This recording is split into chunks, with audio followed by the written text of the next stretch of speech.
So welcome everybody. This is our webinar on confirmation practices with Andy Brogan and Helen Sanderson.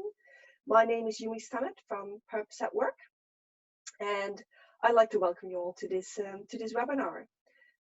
Before we begin, we would like to acknowledge the traditional custodians of the land on which we are hosting this webinar and you are joining this webinar. Pay our respects to their elders past, present and emerging, and extend that respect to any Aboriginal or Torres Strait Islander people joining us here today. In this webinar, we from Purpose at Work want to give you a few pointers before we start off. First of all, if you can, keep yourself muted. We will be recording this webinar, so be aware of that if you are on screen or you have your video on. That if you have your video on, you will actually be in this recording. What we'd like you to do, whenever you have a question, please use the chat function to pose your question. We will not be stopping during the presentation to take any questions, but we will have a Q&A section at the end. And we hope to have heaps of questions when we actually get to that point. So keep the questions coming in, and don't be looking at those questions and thinking, hey, there are already so many, I'll stop now. Because if we have more questions than we can actually answer in the Q&A section, we'll actually come back to you on that in written form. Andy has graciously agreed to take any questions that we cannot cover today and write a response to that. So we'll be sharing that. That is a little bit of housekeeping. Now I would like to, of course, welcome our wonderful presenters, Andy Brogan and Helen Sanderson, to this Purpose at Work webinar. Purpose at Work was set up by myself and my two partners, Ellen Huff and Carolina Corso. And our purpose is to help organizations put their purpose at the center, of front and center in the way that they work with both their clients and their staff. We're based in Australia and work mostly with providers in the health and care sector. And one of our key principles is that we want to share information and data between people and organizations, so there is mutual learning about new ways of working and especially better ways of working. And we were introduced to confirmation practice by one of our wonderful speakers, Helen Sanderson, when she presented at events that we were having here in Australia. And we were struck by how simple but also very powerful and different from traditional performance management practices these practices were. So we were very interested, and also a number of our clients were very interested in learning more about these confirmation practices. So once we got the opportunity to do a webinar, not only with Helen, but actually also with Andy, one of the developers of confirmation practices, we just felt that we should jump on this opportunity and do this webinar and organize it for you tonight.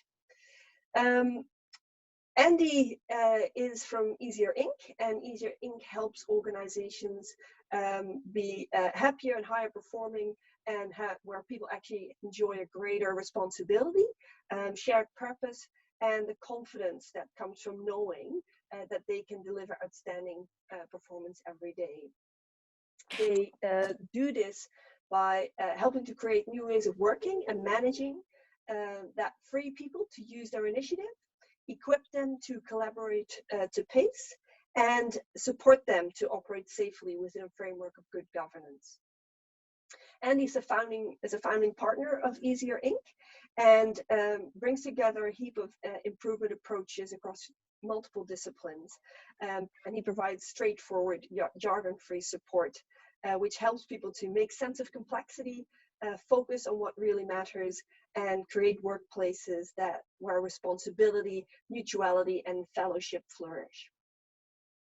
Andy is a speaker, facilitator, coach, and consultant, and works with organizations from all different sizes including Wellbeing Teams, which is the organization that Helen heads up.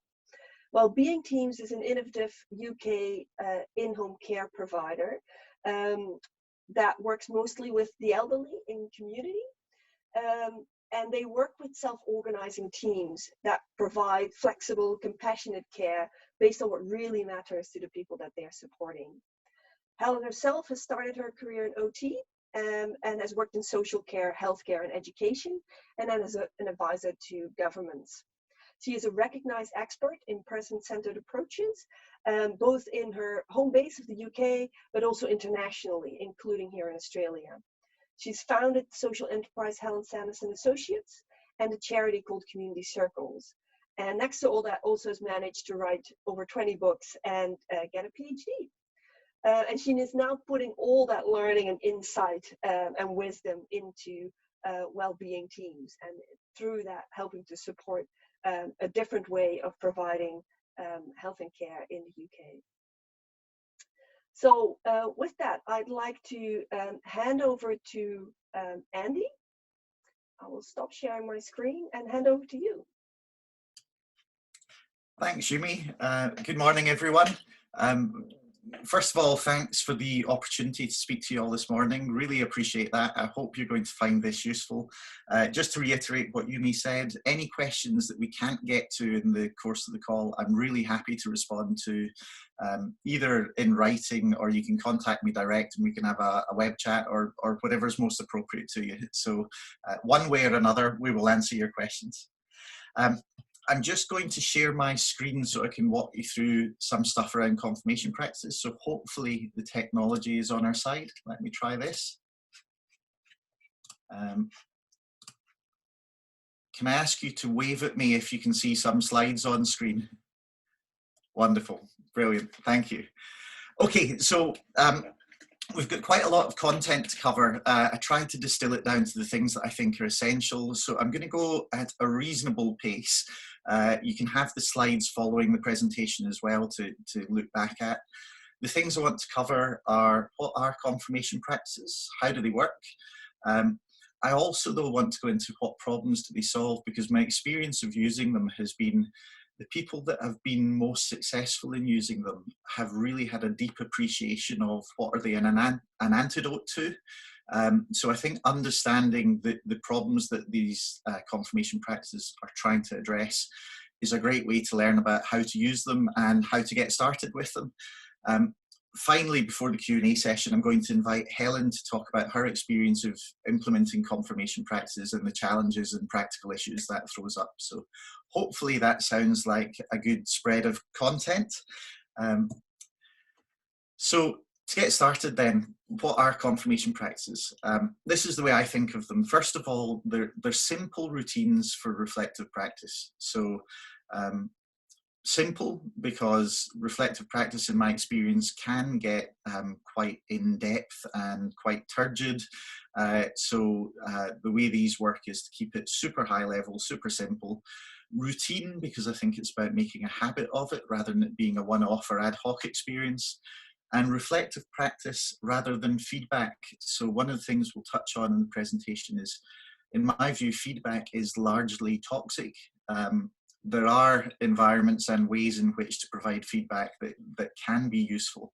But my experience has been reflective practice is a much more helpful way to encourage people's contribution, encourage responsibility, and help people take ownership of their work. So simple routines for reflective practice. Secondly, which make it easy to discuss the undiscussables. So I'm sure you've all had experiences, certainly I've had experiences at work, where the elephant's in the room, but nobody will point at it. And you know, the aim here is to make it not only obvious that the elephant's in the room, but to make that an explicit, permitted subject of discussion, so that we don't have these things rumbling on and creating friction between us. The other side of the elephant in the room is, you know, are we focused on what really matters, or are we kind of spinning the wheels, polishing away at things that really, at the end of the day, are not what we're here to achieve? So this ties to Yumi's point about purpose at work. Are we focused on the things that really are about our purpose? Again, confirmation practices try and make it much easier to stay focused on what really matters by simply orientating the focus of confirmation practices around the things that we know make a difference. So again, I'll come back to that later. And the key mechanism in confirmation practices, from my point of view, is the use of statements about what good looks like ahead of measures. So I'll talk in a minute about why that's important, but the essence of it is that natural language, in other words, statements, descriptions, is a much richer medium than metrics, and therefore helping people to describe what good looks like in ways that are shared and common to them is actually, in my experience, something that is unexpectedly powerful and can really help to create a sense of mutuality, fellowship, common purpose, and so on. Last, and by no means least, the whole purpose of doing this is to help people learn and then take action, and in particular those two things together, learn through action. So while confirmation practices themselves involve sense-making, reflective practice, discussion, the orientation is towards action and action learning. And again, hopefully you'll see that in some of the examples that I'll share. So let's do that now. So an example, so there are 4 types of confirmation practices. I'll take you through the 4 in a minute. This is the first, I think, easiest type to get hold of. I call it checkout practices. And where checkout practices tend to be useful is in meetings. So one of my clients, Saskia Dorman, put this lovely sketch note together describing the routine around how you do checkout practices. So imagine we're in a meeting, it could be this one, and we're approaching the end of the meeting. We've had some good conversations, we've made some decisions, and what we're going to do is put aside some time at the end where the facilitator or chair is going to read out a set of pre-prepared statements that specifically target what really matters about the outcomes of that meeting or the process of that meeting. And perhaps also specifically targets things where we know that we tend not to be good at pointing at the elephant in the room. So the kinds of statements they might use would be things like, are we setting out to work on the right things? Yeah. So we've made some decisions together, we've made some plans. The chair's now going to ask, are we setting out to work on the right things? And in asking that, what we'll all do is on our notepad, we'll just give a score from 1 to 5, where 1 is, no, we are absolutely not setting out to work on the right things. In fact, they're the worst things I could conceive of. And 5 is, these are absolutely the best plans I've ever come up with. I'm so excited to get out there and get started. Okay? So the routine here is super simple. Chair's reading out a few pre-prepared statements. They're not waiting for everyone to think about it and ponder. They're looking for a gut feel, so people give their scores very quickly on their pads, and then the chair will stop and go around the room and will say, okay, for statement 1 that I read out, what were your scores? And they'll do a round robin, and on a flip chart or a whiteboard they'll just put the scores up, and then for statement 2, what were the scores? And all of this is done without discussing what the scores are or why they are. It's just getting them up and getting them public. And what that does is it creates this common, visible artifact for everyone where they can look at the board, they know what the statements were, and they can see that people's scores vary or that they don't vary. And what I've found doing this is that it's a very simple but useful provocation for people to talk about, for example, where the scores vary. What is it that they're seeing and experiencing that's different? And therefore, where do we need greater clarity, or where do we need to kind of unearth issues that weren't resolved in the meeting? Or where scores are the same but they're low, it tells us that nobody's really happy leaving the room, so let's not pretend that the meeting's achieved its purpose, we've got more work to do. But the essence of it is, it's just giving people explicit permission to say things are going the way they should, we're achieving what we expected to, or actually our process is off track somewhat. That's so simple that sometimes when I introduce it to people, they think, well, it can't be that straightforward. Surely fear plays a part and people don't want to talk about these things and so on and so forth. I have to say, I kind of expected that would be true myself the first few times I did this. But my experience to date has been the opposite. My experience to date has been when you make it explicit that the scores of 1 to 5 are completely subjective, and that you want people to give low scores if they feel low scores, because this is about how people feel rather than about an objective truth. It's extraordinary the permission that gives and how forthcoming people seem to be. So my experience to date has been that doing this towards the end of meetings almost every time surfaces stuff that people weren't talking about, and it leads to really productive, quite straightforward, practical discussions about how can we improve on the thing that's not right here. So that's checkout practices. Behind the sketch note, there's a template that I sometimes use. So this gives you an example of the sorts of statements that you might use in a checkout practice. And along the top there, you can see how it works out. But you don't have to use templates like this. Using a flip chart or whiteboard can be just as productive. That's checkout practices. So as I said, there are 4 types of confirmation practice though. So checkout practices are one. Process confirmation I want to give you an example of, and then I'll come back to the other 2. So I'm going to give you a couple of examples of process confirmation. So if you haven't kind of clocked it by now, the reason they're called confirmation practices is that what we're doing is we're confirming that things are going the way that we want them to go. We're confirming that we're achieving what good looks like. So in this example, I was working with a hospital trust and some GPs. This was where basically GPs were requesting pathology tests to be done by a lab, things like blood work and so on. And they knew their process wasn't working very well, but they didn't have a common language to describe that. So we started with what's the purpose of your process? And they came up with the statement at the top, basically helping people make informed decisions about their care.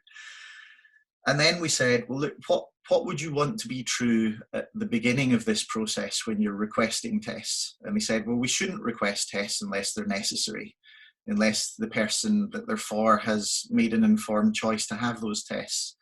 And unless we're asking a clear clinical question, otherwise we're just going on a fishing trip with no real idea of what we might find or why. And lastly, we should send our tests in with a valid sample, otherwise we can't get a valid result. Yeah. So as we worked through the process, we said, you know, there's a beginning to the process, a middle and an end. So let's describe what good looks like at each of those stages. And then let's use those as our confirmation practice. So we translated those statements into a little template like this. And all we did was we brought people from the lab together with people from general practice who were requesting the tests, and we invited them to do the 1 to 5 scores privately, and then we invited them to call out their scores and then have a discussion about why they saw the differences and why they saw the similarities in scores. And what was really extraordinary was when they did this, they almost universally said, you know what, every request that I put in, I can safely say that it never is submitted with a valid clinical question, because that's not how we request tests. What we do is we tell the lab to do the bloods. We don't tell them why to do the bloods, what it is that we're trying to find out and answer.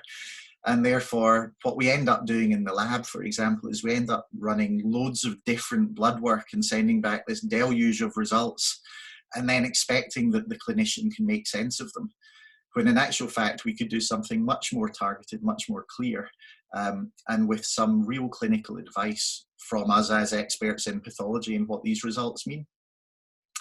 So simply describing what good looks like in this way in natural language, again, in my experience, it leads to different conversations and different insights, and very often it leads to very much more targeted conversations and insights. So one of the consequences of using this confirmation template was that actually the volume of requesting into this particular lab dropped by 40%, but the amount of pathology that they found, in other words, the amount of ill health they found, stayed the same. So they could be confident that they were doing necessary and sufficient testing to pick up on the health needs of people without doing all the over-testing and harm that that causes.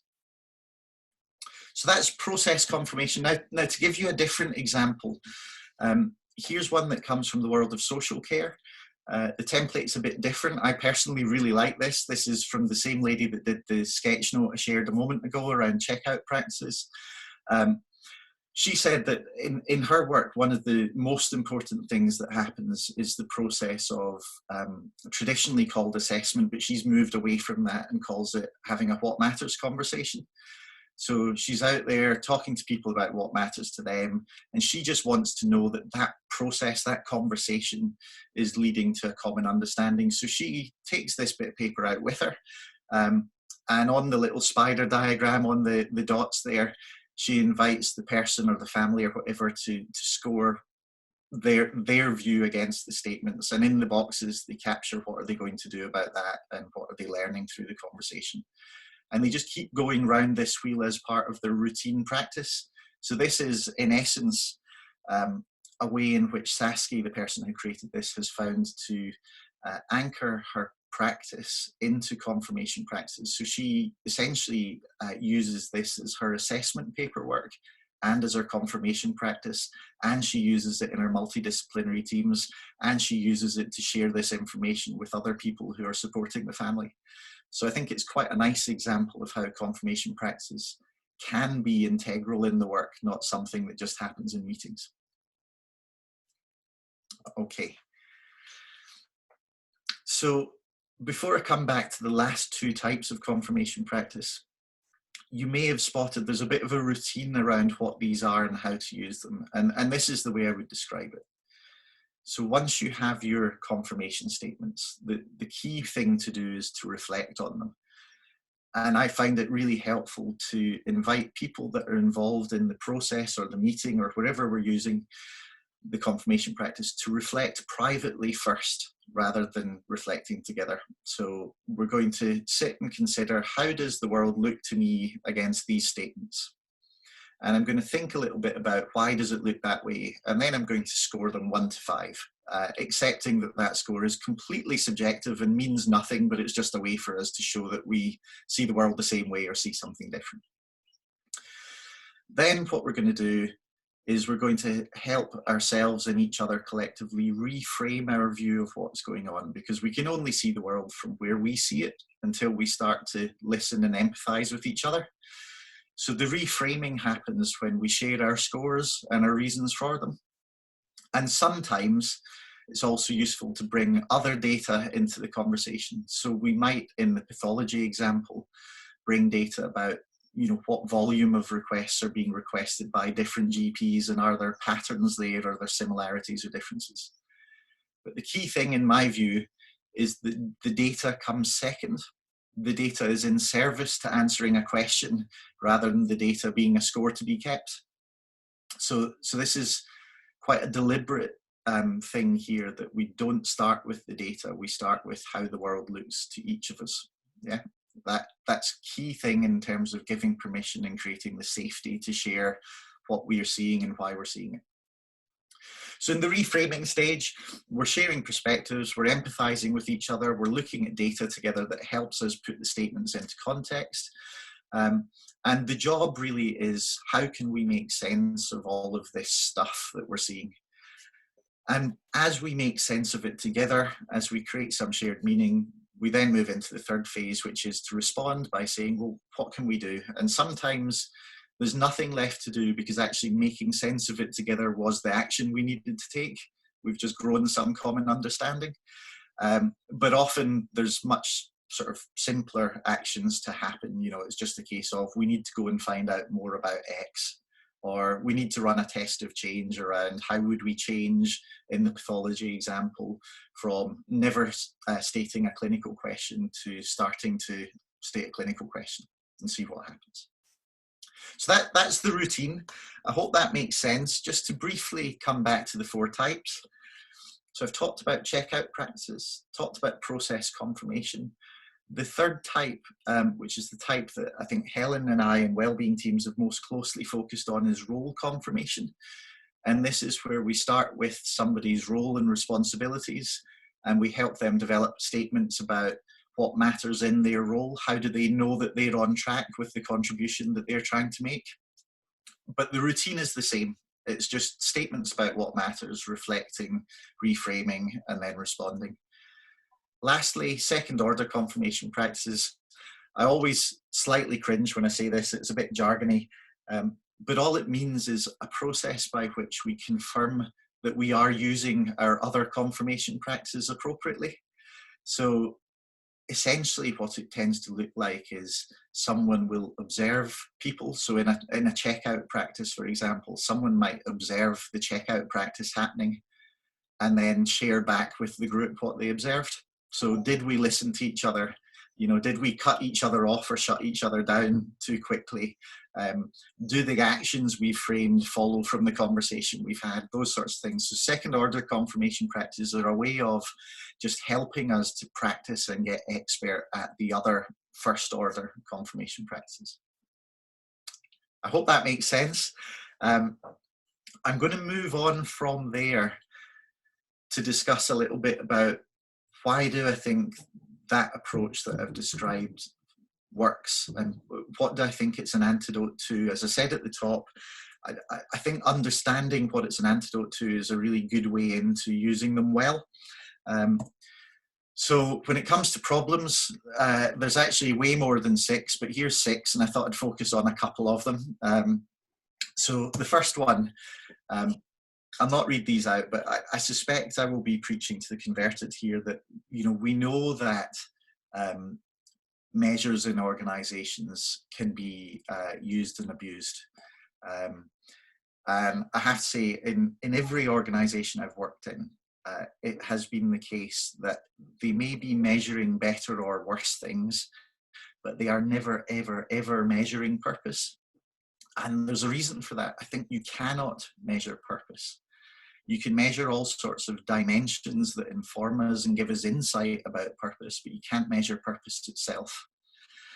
And that, I think, is critically important.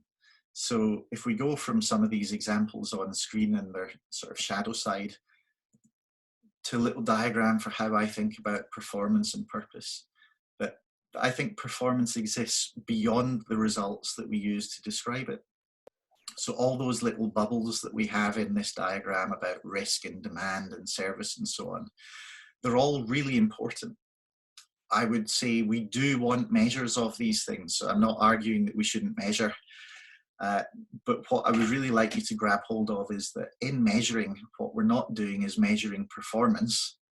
We're measuring aspects of our work that help us to reach a conclusion about what our performance is. So performance is, in my jargon, in the round. It's that grey circle that sits around the outside edge. It's therefore an emergent property of all of these different domains of performance, and therefore it requires sense making and judgment. Yeah. So it's simply not true that we can look at a metric and say we're performing well. We have to look at lots of metrics in the context of having clarity of purpose, and to then form a judgment about whether we're performing well or not. Now, why is that important? Well, in my view, it's important because in most organizations, we don't treat data like that. We treat data as a score to be kept, and therefore turn performance into a game to be played. And the consequence of that is even more profound in my view, which is we have organizations running around not knowing they're performing badly because their data is within the tolerance that they've set. So one of my clients, a really great guy, Peter Goff, worked in Zurich Insurance. He was the chief operating officer. And when I first started working with him, his comment to me was, Andy, I know my data is lying to me because my dashboard is a sea of green. You know, everything is green. It's 5 gold stars. And yet I talk to my customers and they say they're not happy. So how can that be true? And the simple answer is the paradox of the faulty test, that no matter what we're measuring, we're not measuring purpose. Therefore, treating the measures as the test of success leads us down a blind alley. Secondly, I think there are cultural implications to that, though, which is, you know, when we start to behave towards the data as if it's telling us the truth, we create this culture of fake news where our organization is telling itself the story it wants to hear, not the story that's real. And that then starts to create an environment in which people don't really believe the data. They think it's there to be manipulated. So actually the value we can get from data is diminished. And I think the most critical problem here is the loss of trust. And I've experienced this firsthand. I'd be interested in your experiences, but again, I worked in an organization with some genuinely fantastic leadership, but every time they took the stage at staff events, they would talk about the results and they would proclaim how great things were, and they would pat everyone in the back. And I would look around the audience and I would see these vocationally driven people that knew that the leaders were good people. But I could see them losing trust because the story they were hearing from the stage wasn't the story they were experiencing live in the work. So my view is confusing results with performance leads us into this world of telling each other stories that are fictions, and therefore managing fictions, and therefore not really connecting to the truth that's in each other. The reason I think confirmation practices get away from that is because they put data second and they put sense making first. So I hope that makes sense to you, because I think it's really important to how you use confirmation practices and how you use data within them. Speeding on then, I'm going to take the next three problems together. Just to describe problem number 2 there briefly, I think we commonly overestimate the control that we have as individuals over performance. That in most situations, performance is much more about how we interact and collaborate and operate within an environment than it is about what we ourselves do. So I just want to describe that quickly to you by giving you an example. So let's imagine, this is a real example for what it's worth, but let's imagine you're in an organization that does repairs to people's homes. So I can see a few names there. So Amanda, perhaps you're a plumber. And Donna, maybe you're an electrician. And Helen, maybe you're a joiner. And in this organization, calls come into the call center from people who are saying there's something broken in my house, and we send a tradesperson out to do some repair work. And this is just a count of, for each day of the week, how many jobs did you manage to finish that day? Okay, so in a traditional organization, if I were the manager, I might look at that data on the Monday and go, well, okay, yeah, you worked pretty hard.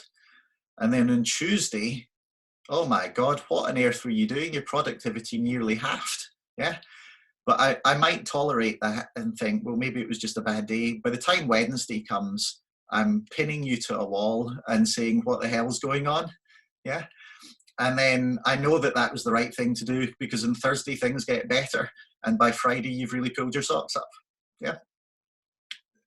So I'm caricaturing a bit, of course, but that's not unlike the psychology of work in many organizations where we focus on productivity. So what I'd like you to do for a minute is you can type this into the chat functionality if you want, or you can come off mute for a second and shout out. But let's imagine that you're those tradespeople. What would influence the number of jobs that you're able to do in any one day? Any ideas? The bookings that come through or that are scheduled, or clients that are available. Absolutely, yes. The number of jobs that are available to do would be one. Yeah. Maybe also reading into what you said, the variety of jobs. They're not all created equal, so some will take longer than others. Any more?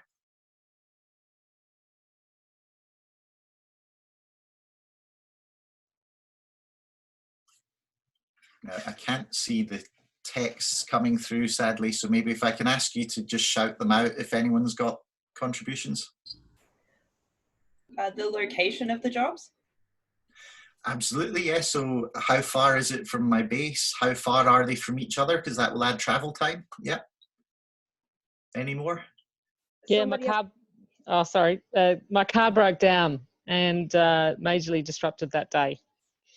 Okay, absolutely, yeah, and just to build on that, there's loads around the sort of travel. So it could be problems with my car, the distance between the jobs we've mentioned. Could be that there are roadworks. I get stuck in traffic.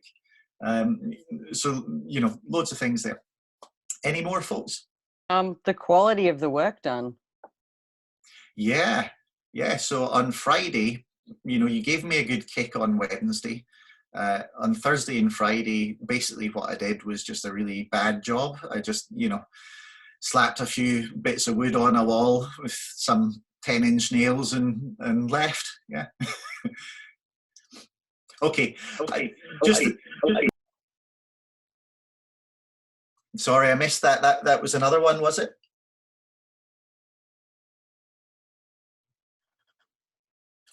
Okay, I'll keep moving in the interest of time, but something to note about the examples you're giving is none of those are materially within the control of the tradesperson that's being sent to do the job. Yeah, except from maybe the quality of the work. Yeah, but actually in the context of an environment where my job gives me a kick if I don't get enough jobs done, the quality of the work is more a product of that environment, arguably, than it is of my professional capability. And in the real world example that this is taken from, that's exactly what we saw. We saw tradespeople under pressure to get jobs done. So what they did was they did half a job and then closed the ticket and went to the next one. And then the call would come back into the call center and be allocated to a different tradesperson who would go out and finish the other half of the job. It's kind of mad, right? But my point here is that when we look at any system of work, it's typically the case that up to about 95% of the causes of variation in the work exist either in the nature of the task or in the environment that surrounds the task, not in the agency of the individual. Now, I think that's really important because it throws up a conundrum for us, which I think of as the control conundrum, which is if my work as an individual doesn't really make that much difference to the performance of my organization, why on earth would I give a damn? Yeah, that's quite demotivating for me to think that, it's just my environment. I'm just a cog in the machine. And yet it's hard to escape the reality that the machine I'm in has a major bearing on the performance I'm able to achieve. Yeah. So I think the solution to this control conundrum is, rather than focusing on the performance of individuals, what we can do is give people a voice in focusing on the performance of the system of which they are a part. And therefore we can help people into these sense-making conversations where they talk about the things that get in the way of themselves being able to do a good job. And when we do that, what we do is we unlock an internal locus of control. In other words, we give people a sense that they have the power, they have the authority, they have the agency to make a real difference. But the way they're going to make a real difference is by helping to reshape the system and the ways of working that they are part of. I hope that makes sense to you.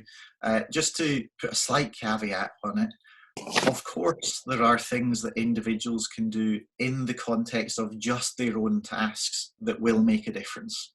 But the point I'm making here is that when looked at from a helicopter point of view, typically it's the ways of working, the environment, the system of work that is the bigger lever for improvement.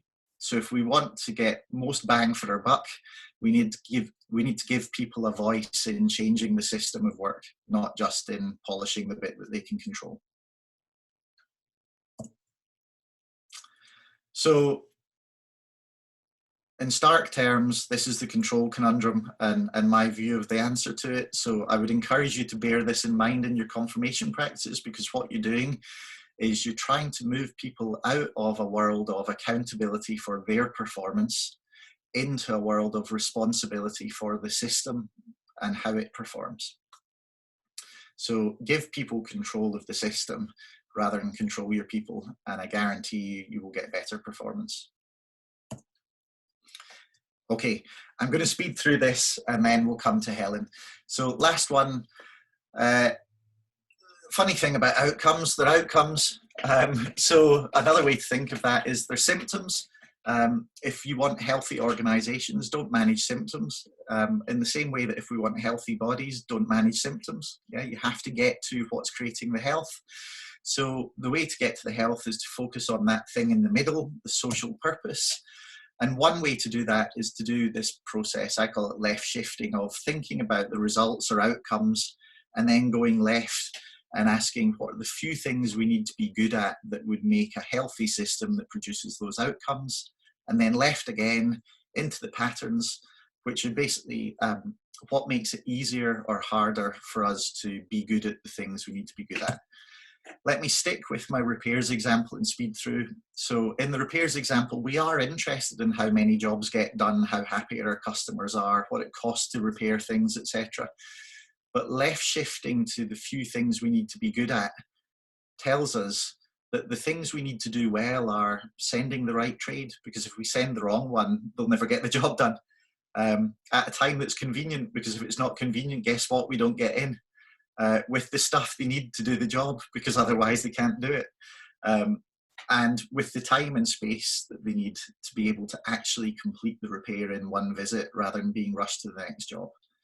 Now that sounds so simple that you would think it's obvious, and yet systemically in the UK at least, nobody does that.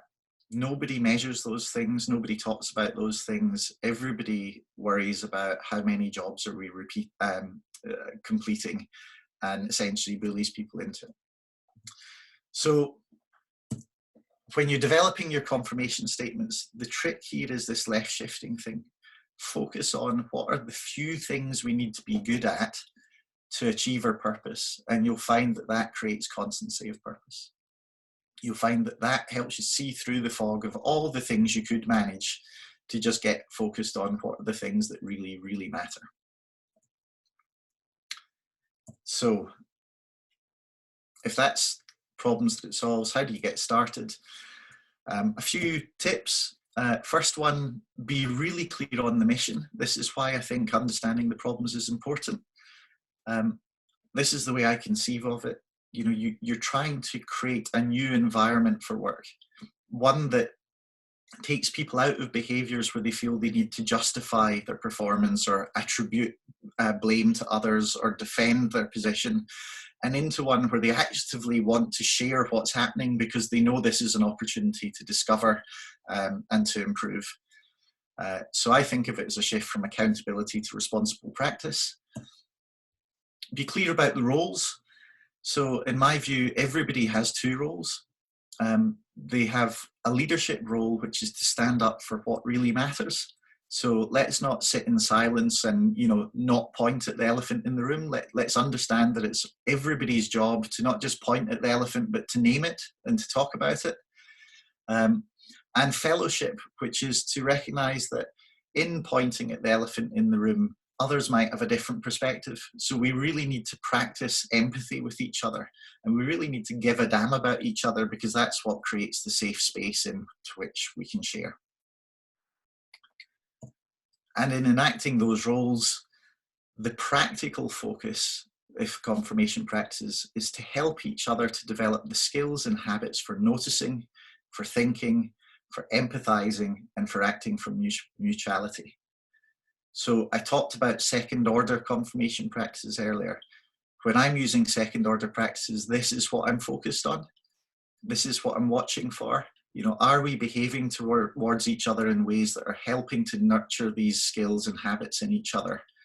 Or are we closing each other down, shutting each other off, telling each other that they're wrong? Yeah, because the more we create this safe space to discover, share, and contribute, through confirmation practices, or indeed through any other method, the more likely we are to improve. So if that's the mission, the next steps are really genuinely very straightforward. Start with listening to each other. You know, what matters around here? Who matters around here? Then start to sort of do that left shifting, stripping it back. If those are the things that matter in the context of our purpose, then what are the few things we would need to be brilliant at? Sending the right trade with the right tools, that sort of stuff. And if they're the few things we need to be great at, what do we know about where undiscussables lurk, or what makes those things easy or hard? Because if we map that stuff out, and for clarity, sometimes you can do this in a single conversation. This doesn't need to be a long process. If you map that stuff out, framing some statements becomes really easy, you know, and you can do it in conversation with each other. I think framing some statements together in your workplace is a really powerful thing to do, because it helps people take ownership of these confirmation statements are describing what we collectively agree matters around here. And then when you've got your statements, it's just a case of practicing. Yeah. So, so you can use whatever template you want, but go back to that routine I talked about at the top of reflecting privately, then reframing together, and then responding by deciding where we need to act or what we need to clarify. And the more you do it, the easier it becomes. It doesn't need to take long. In fact, it shouldn't take long. My experience of doing this is a 5 to 10 minute job each time that we do it. But it's extraordinarily powerful in my experience as a way to get beyond looking at our performance through the lens of just numbers, and instead building this sense of fellowship, shared sense making, and collective responsibility for purpose. Okay, so with all that said, I hope that's been useful. I know there's an awful lot more depth we could go into, but I think it's useful for you to now hear from Helen, who I'm going to invite to talk to us a bit about her experience of doing this in Wellbeing Teams and some of the challenges she's faced. So Helen, if you're there, can I ask you just to kind of launch into that and describe, you know, what has worked well for you, and where have the challenges been? Absolutely. Thank you, Andy. If I start by just giving an overview of how we're using confirmation practices in Wellbeing Teams, we're using them in two ways, for process and roles. So I'm part of a national team that supports the local wellbeing teams. And in the national team, we have different roles. So therefore, we have different confirmation practices. We have a tactical meeting every 2 weeks, and 15 minutes of that is dedicated to our confirmation practices. We rotate buddies, so every 2 weeks I'll have a different buddy that I'll be working with. The expectation is that I've completed my confirmation practices and done my scores before the meeting, and the 15-minute together with my buddy is supporting and challenging each other on the scores that we've given, and what we're going to do about it. So the last time I did this, I was buddied with Emily. I'd scored myself 3 for something, and she challenged me, and we actually for the first time moved my score from 3 to 4. So I think one of the challenges and opportunities is being absolutely rigorous around what constitutes 5, and what data you'll be looking at to confirm those statements. So that's been really powerful for us. It changes my practice. So for me, that's the ultimate with confirmation practices. Is it influencing what I'm doing week by week? And it's certainly doing that. And what we do at the end of our national team meetings is we have a Slack channel, and we have an I will channel as part of our Slack. So at the end of the day on a Friday, we post the 2 things that we're going to be focusing on as a result of our confirmation practices over the next 2 weeks. So we've got transparency over that, and we can support each other. So nationally, that's working really, really well for us. We're also doing it not just around roles, but around processes. So here, which you won't be able to read, but I just want to show you that it exists.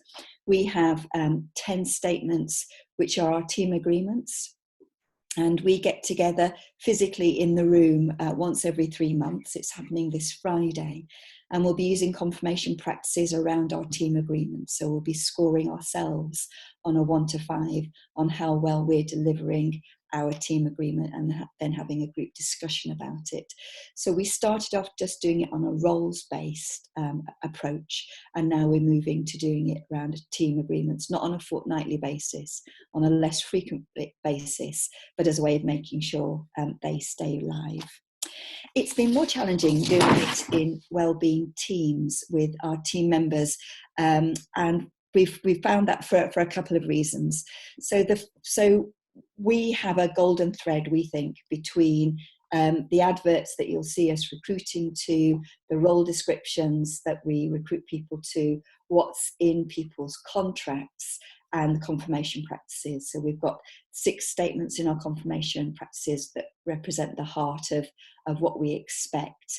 So the first thing is, when we very first started using them, we hadn't explained well enough why we were using these particular statements. So even though they're obvious to me, and this has been a great part of my personal learning over the last 2 years particularly, what is obvious to me is not necessarily obvious to everybody else, and I'm having to work much harder at making that explicit. And some of that is because I'm an introvert, so I do my thinking and processing internally. So I'm working at changing my behaviour around that. So we then added an additional column to our confirmation practices to make it explicit how that confirmation practice statement related to the values of Wellbeing Teams. So we would say, we are asking this question because it relates to our value of responsibility and compassion.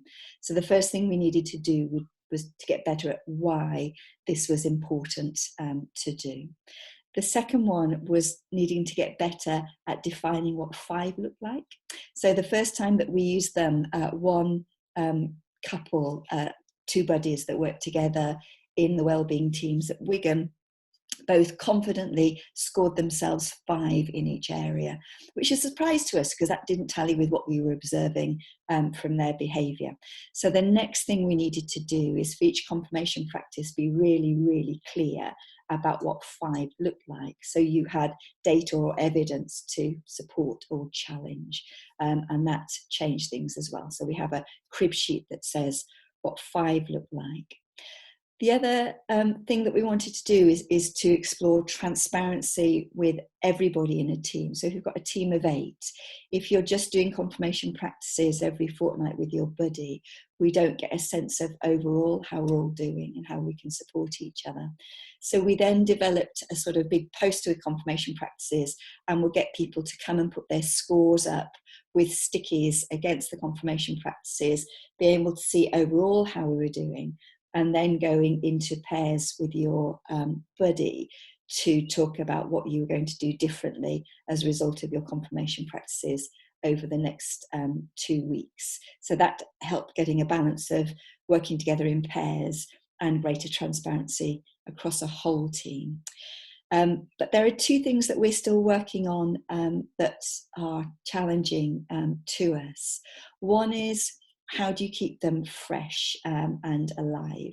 And what we intend to do is in our person-centered team review, once every 6 months, go back to our confirmation practices and say, are we still focusing on the right things? Do we want to change or adjust our confirmation practices so they're owned by teams, and therefore we might get diversity across different teams? That's a challenge for me because CQC, our regulator, have specific expectations around our roles, and I want to make sure that our confirmation practices stay true to our values and what's expected of us, as well as team members being able to change them to reflect their current priorities. So that's going to be interesting to explore as we move forward. But the biggest thing is actually relates to the slide you just shared, Andy. How do we enable people to compassionately challenge, but challenge with confidence, given our cultures in teams broadly in social care and health is we really, really want to be nice to each other, and therefore we're often like to be too nice and less challenging. And how do we pull that back to wanting to support each other, to be rigorous and challenging and support and challenge role? And then if we do feel confident to challenge, doing that in a way that's compassionate and not laden with blame. So for us, connecting confirmation practices with nonviolent communication skills or compassionate communication skills is really, really critical. And we realise that we need to do more around supporting people to coach in those environments and to get better and better at developing our skills around compassionate communication, because we aren't So what we also tried was the wellbeing leader, the coaches in our wellbeing teams, being able to go around and eavesdrop in the conversations. And actually, although theoretically that's an excellent thing to do, practically we've not been able to achieve that. So I'm fundamentally wedded to this being a much, much better alternative to supervision and annual appraisal in the way that I've seen it work traditionally in organisations. And we've still got a way to go to it delivering all that it promises. But the most significant thing for me is it changes my behaviour. I have different visibility on what people intend to do as a result of those confirmation practices. So in Wellbeing Teams, we also have a Slack channel where people are posting what they intend to work on to improve their practice over the next 2 weeks. And that's really where the rubber hits the road for me. Is it helping us figure out where and how we want to improve? And are we doing that in a way that's transparent to people and we can support each other? Hand back to you, Andy. Thank you, Helen. I'll maybe ask you just one more question before we turn it over to questions. But you know, what's I think really helpful in what you're sharing there is, you know, inevitably doing this stuff, however simple it appears, you know, you hit bumps in the road, right? That's just always going to be the case. And all the things you mentioned there, you know, are absolutely bang on around things like compassionate communication and coaching and so on. So, you know, if we had a second webinar, we could go into a lot of that. But my second question to you would be, if you were starting from sort of now, knowing what you know now, is there anything specifically you would have done differently in approaching confirmation practices?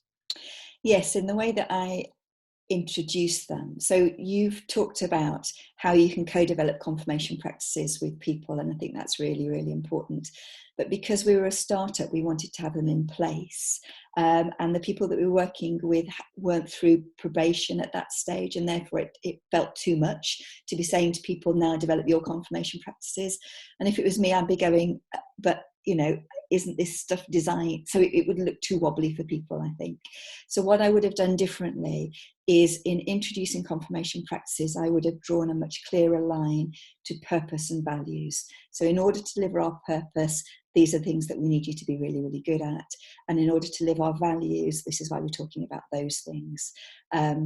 So in the way that it's introduced, the links between purpose and values are the critical bits, I think. Well, thank you. I think that's super helpful, because I know one of the questions that was posted in advance of today's webinar was, how do you introduce them? And Helen's essentially said it, that, you know, my experience of this is the ideal way to introduce them is that actually teams develop them themselves by working together on what is our purpose and what really matters that underpins that. But in the context of a new organisation like Helen's, that simply wasn't the right thing to do. But you've just heard there are other things you can do in that context. So, okay, so look, without further ado, I'm going to close my screen share, take some questions. I know we're to time, but I don't need to rush off. So those that want to stay and ask questions, please do. Those that can't, post your questions by text and I'll reply by email or by text. So if I just close my screen share. Or try to. Okay, there we go.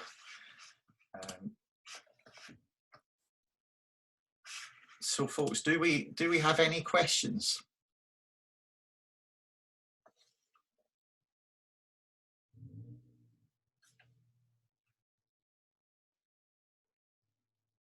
So I've got Yvonne asking about the 1 to 5 rating.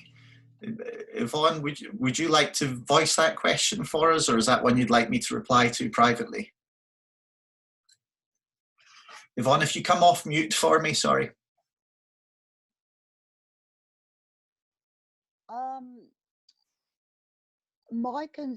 Earlier on in the presentation, it was stated at one point to ask about the 1 to 5 rating scale. I've worked with many organisations on their performance management systems, and I find that a rating scale becomes really contentious because people don't actually understand what a 1 means versus a 5, and that 3 is good. So I suppose my question is there some definition behind that? I mean, we spoke about purpose and values. So can we actually, rather than work on a 1 to 5 system, can we put some dialogue about that? Rather than use a 1 to 5, what that means? Because in all my experience in my HR roles, people get fixated by numbers. You know, people think if I say a 3, you know, that's not good enough, so I need to push it up to a 4 or vice versa.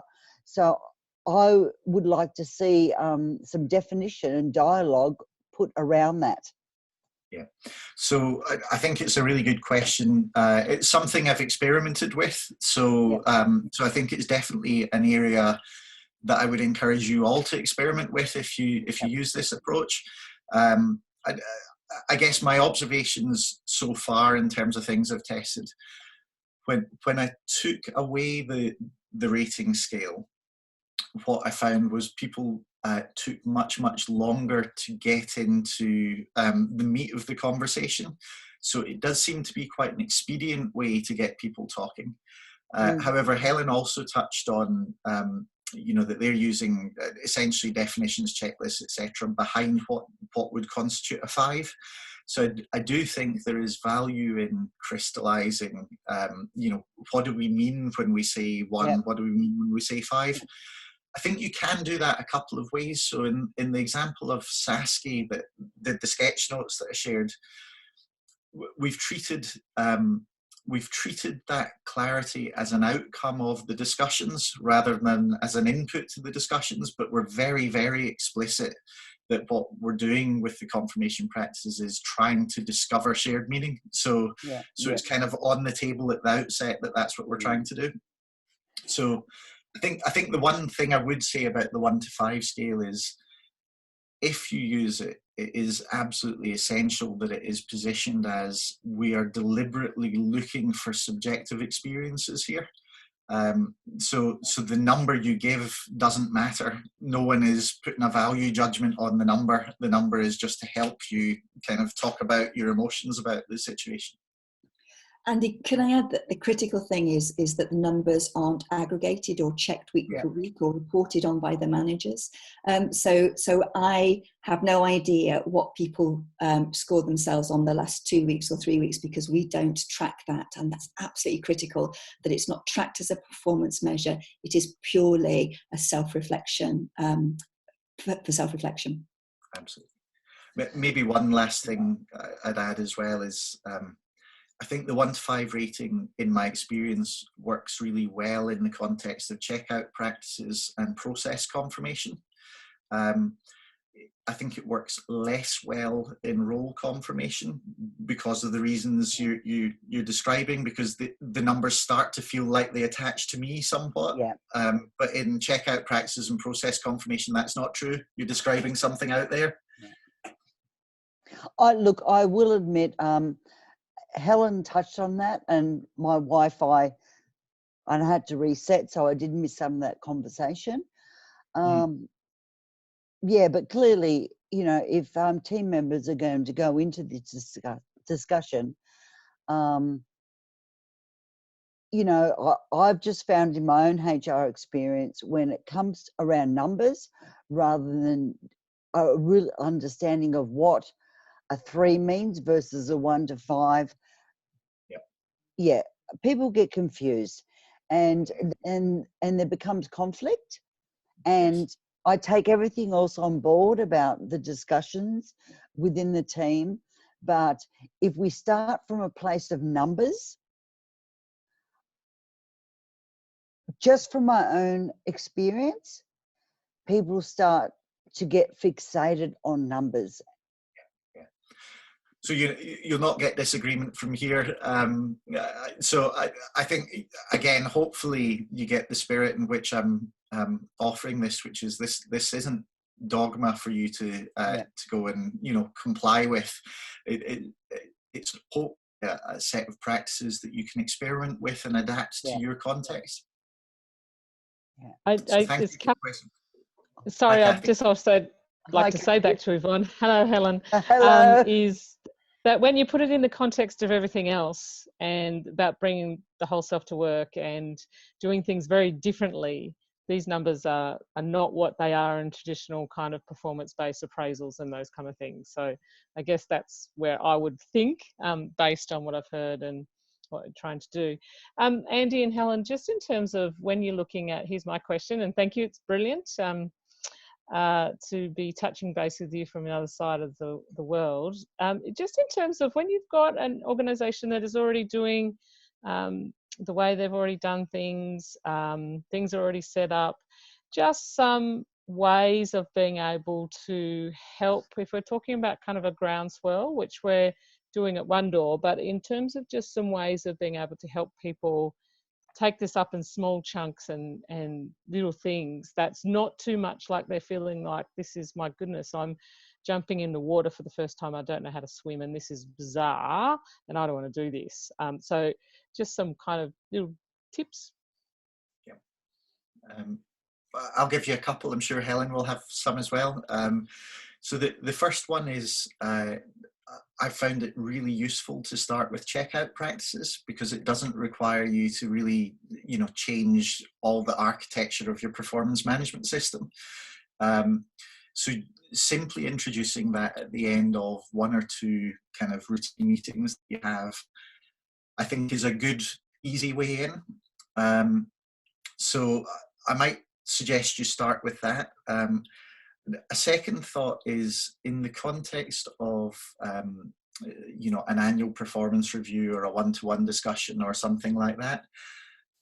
If you're in a more traditional organization where that's between, if you like, a manager and a colleague, one of the things that a manager can do, which really helps, is to invite the colleague to start to describe from their perspective, what do they think good looks like in their role, what matters to them.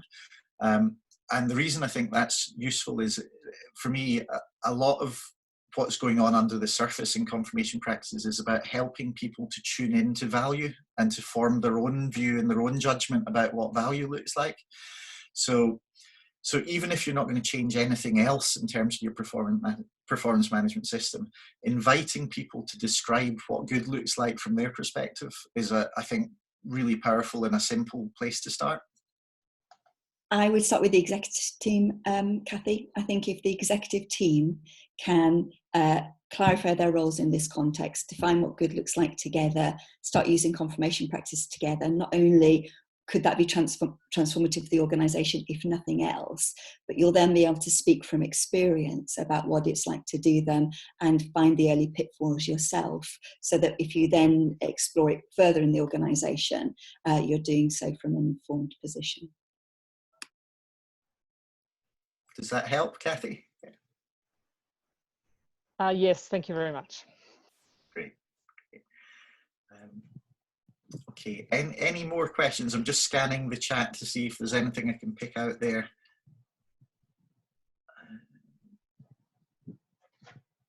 I'm not spotting them, but I will reply to them in text form. So are there more questions you want to voice for now? And could I add a final comment to Kathy's question, because I think the where to get started is really important. If you have team agreements, that's another way to get started, is using confirmation practices around team agreements. And that would be something that I'd recommend for lots of teams in order to get started moving in this direction. Because as Andy said, doing them around processes rather than roles at the beginning can be really useful.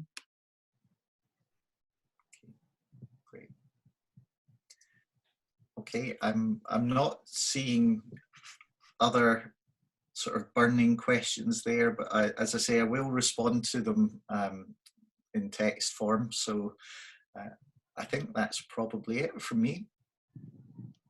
Thank you. Thank you so much, Andy. Back to you. That was great. Thank you so much, Andy. I would like to end this with one final slide, which is now, of course, gone. I just wanted to give you all a final send off, I guess. We've run over time, so this is definitely everything that we can cover tonight. I will keep open this session a little bit longer, so if you are still thinking about your question, how to formulate it, keep putting it into the chat and we'll find it and send it through to Andy so he can answer that in writing. We don't want to harass you anymore with any emails if this was enough for you and you're happy with where we got to. But if you are really keen to get the recording, the slides, and potentially some other resources around confirmation practices, then please send us an email on this email address here below.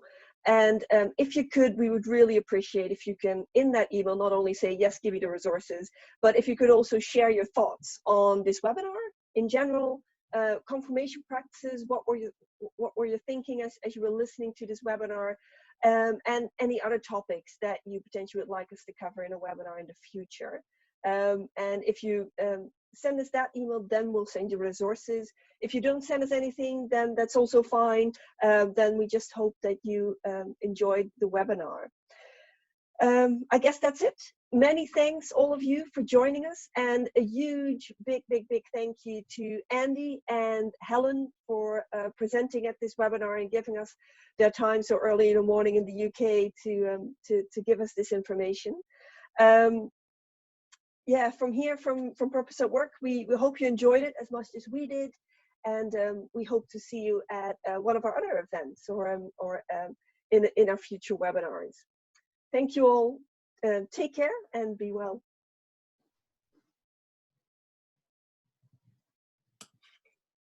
Thank you.